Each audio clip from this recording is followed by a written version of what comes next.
Welcome back to Truth Moment. I'm your host, Tiara Pritchett. Today we'll be talking about PTSD. I'm sure you've heard that acronym before. What does it mean though? Post-traumatic stress disorder. What exactly is PTSD? Who can get it and how long does it last? And those are the things that we'll be discussing in today's show.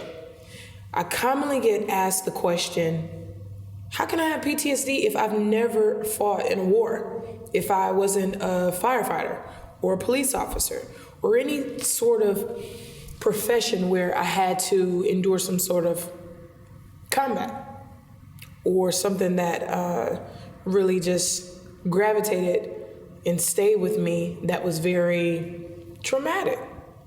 The answer to that is you absolutely can have PTSD if you've never been a firefighter or a U.S. war veteran. And the reason why is because PTSD is not just a military disorder. If you've gone through anything that stayed with you to the point of where you've experienced nightmares, where you find yourself in highs and lows of depression, or where you're overly anxious to where you're nervous, and it was something that happened, something catastrophic, then you may be suffering from PTSD. People come in and they say, for example, I've been in a car accident, and although it did not physically harm me, I'm nervous about driving. I'm nervous about even riding on the passenger side. What's wrong with me? This happened so long ago. Why can't I get in a car and ride or drive without feeling really nervous, without feeling like I'm going to pass out or I want to throw up or an accelerated heart rate? Then you may be suffering from PTSD. So, okay, you come in, you tell me your symptoms, we make a diagnosis of PTSD, then what? So now that you know what you're experiencing, we have to see what is the depth of your symptoms. Like, how deep is your PTSD? Is it to the point where you absolutely will not drive a car? To where you're saying, I just won't do it because the last time I was in a car and I didn't have control, this is something that happened to me. Okay, so then you decide if you want to take medication for this. And you would need to go to your psychiatrist or your therapist, and you would get evaluated for that. But PTSD doesn't just have to come from a car accident or war. If you've experienced some sort of assault, physical, sexual, verbal, to the point where it's upset your life flow, you may be suffering from post-traumatic stress disorder. And then in turn with that, ask yourself the question, okay, how long is this something that's been going on in my life? The question that is commonly asked with what is PTSD and can you get it if you're not an Iraqi or Afghanistan war veteran is, how long does it last? How long will it be before I can drive a car? Well, then you have to ask yourself that question. Okay, are you willing to do the work for it? There's a specific type of therapy that I practice with some of my patients with PTSD, and that's exposure therapy. So we expose the person to the thing that terrifies them the most. And there's different levels and steps to it. So if there was a person who was in a car accident, the first time I would ask them, okay, how did you get here to this session? If they say, I rode on the passenger side, but I was fearful the entire time and I had my eyes closed. Okay, so the next time you get in the car, make yourself keep your eyes open till you get to your destination. Okay, so it may sound silly and something small, but to that person with that PTSD for that type of accident, it's big because they're seeing everything going on around them and they have no control because they're on the passenger side. So that's even more fearful because it's like, if another car comes out or something is out of my control, I have no way of correcting the situation. I have to trust that this person I'm riding with will be able to take care of both of us in this situation.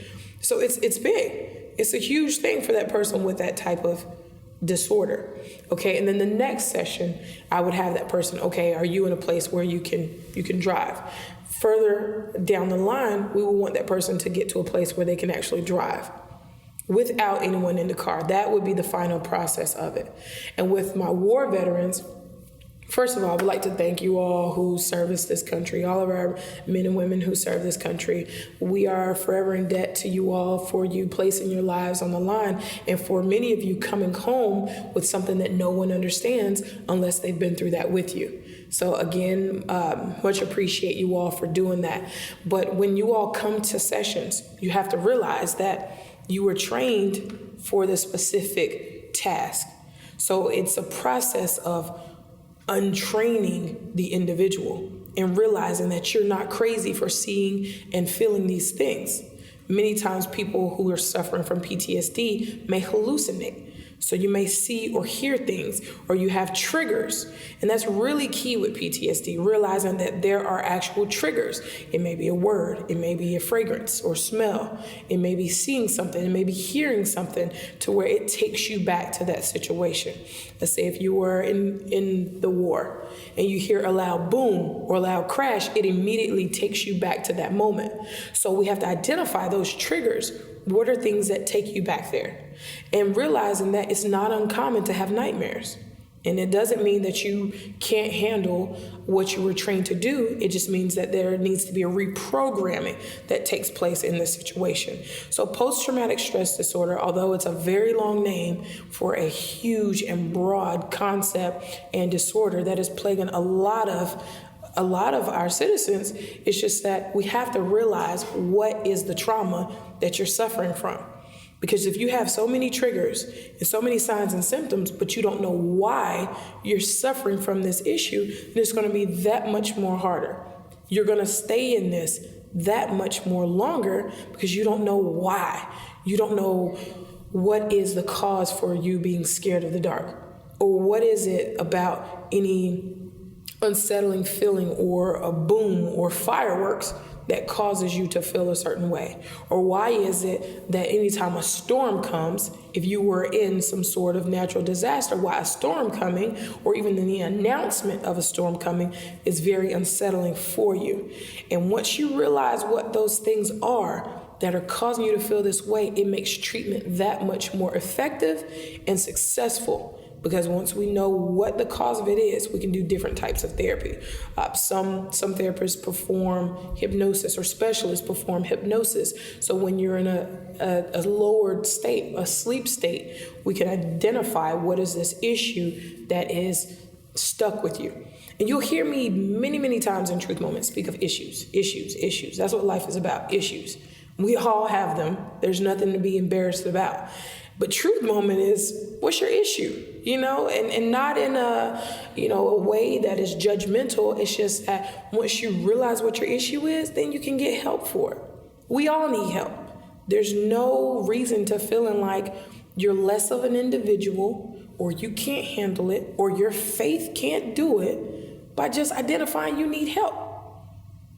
If you go to a doctor when you can't put a handle on your symptoms that you're having that's making you sick, you go to a specialist to find out what's wrong with it.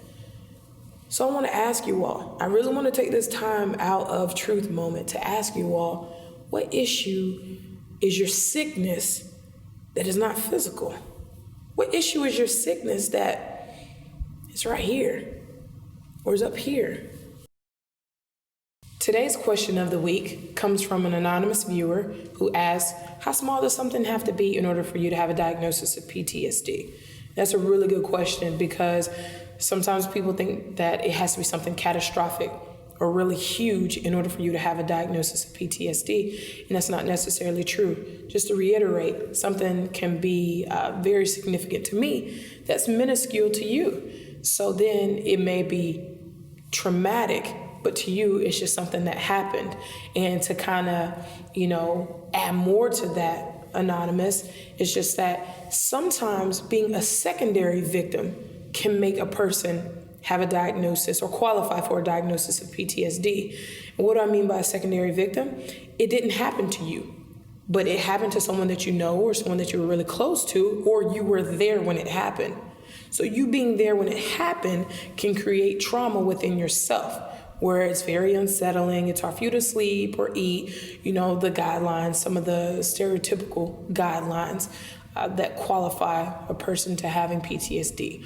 So it's not the size or the magnitude of what happened, it's how did it affect you as an individual and personally.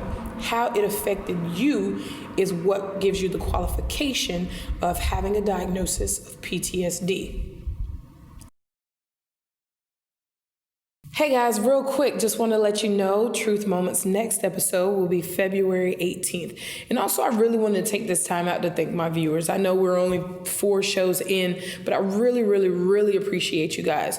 You guys watching the show, sharing it, and liking it have opened up tremendous amount of new opportunities for me and my production crew. So we got to take a quick little break so we can take care of some other business, but I promise you we'll be back February 18th and you won't regret it. Thank you so much. Again, Tiara Pritchett, Truth Moment, what's yours?